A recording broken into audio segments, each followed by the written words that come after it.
आजची रेसिपी तुम्हाला समजलीच असेल। Hello everyone, welcome back to Mani's recipe. आज आपण बनवणार आहोत चटपटा व्हेज सँडविच। पण त्याआधी तुम्ही अजून माझं चॅनल सबस्क्राइब केलं नसेल तर सबस्क्राइब करा मनीज रेसिपी या कुकिंग चॅनलला आणि बेल आयकॉनला प्रेस करा, याने तुम्हाला माझ्या नवीन रेसिपीजचे नोटिफिकेशन मिळेल आणि तुम्ही माझी नवीन रेसिपी सगळ्यात पहिले पाहू शकाल। तर आधी चटणी बनवून घ्यायची आपल्याला। त्यासाठी इथे पुदिना घेतला आहे, आलं आणि लसणाचे 2 तुकडे घेतले, एक मिरची घेतली आहे आणि लिंबू। तर पुदिना, मिरची, अद्रक, लसूण आणि कोथिंबीर हे मिक्सरमधून फिरवून घ्यायचं आहे, पेस्ट करून घ्यायची आहे। तर आपण पेस्ट आपली तयार झालेली आहे मिक्सरमधून। आणि मिरची याच्यात एकच घातली कारण लहान मुलं पण हे खातीलच।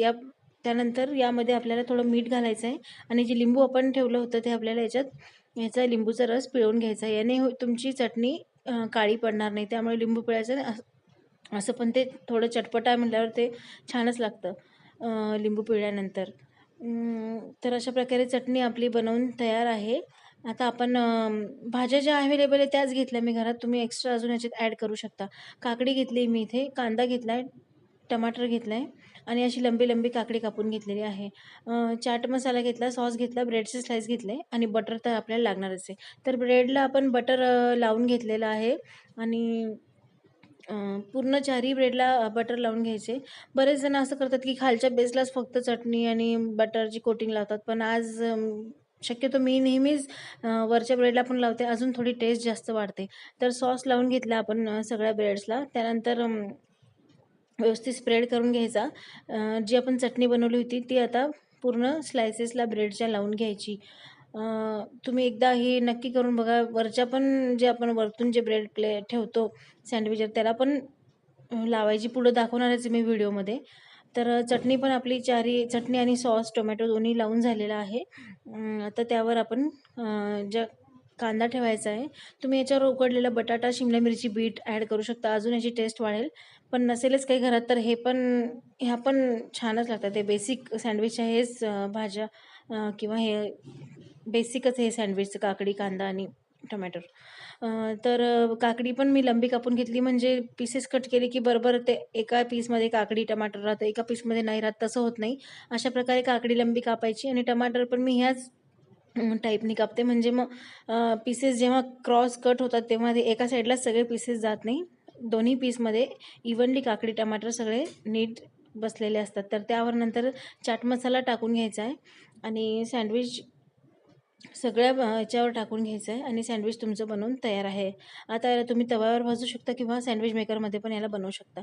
जे ब्रेड आपण दुसऱ्या साईडला ठेवलेले ते पण आपण याच्यावर लावून घेणार। तुम्ही प्रत्येकजण खालच्या यालाच लावतो, पण मी नेहमी वरच्या ब्रेडला पण लावत असते मसाला, अजून छान लागतं सँडविच। तर सँडविच मेकरमध्ये हे बनवायला ठेवलं आणि अर्थातच बटर मी नेहमी कापूनच टाकते, तसंच बटर याच्यावर थोडं कट करून टाकले, ते बरोबर स्प्रेड होऊन जातं नंतर। तर सँडविच आपल्याला भाजून घ्यायचे। तुम्ही हे तव्यावर पण भाजून पहिले ब्रेड भाजून नंतर पण हे प्रोसेस करू शकता तव्यावर पण।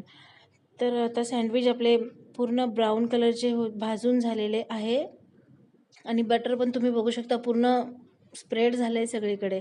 तर चटणी आणि सॉससोबत हे अजूनच छान लागतात आणि अर्थातच वरतून परत बटरचा एक लेयर मी लावणार आहे, खूप छान लागतं हे। तुम्ही ह्याच प्रोसेसनी करून बघा, एकदम छान लागतं हे सँडविच।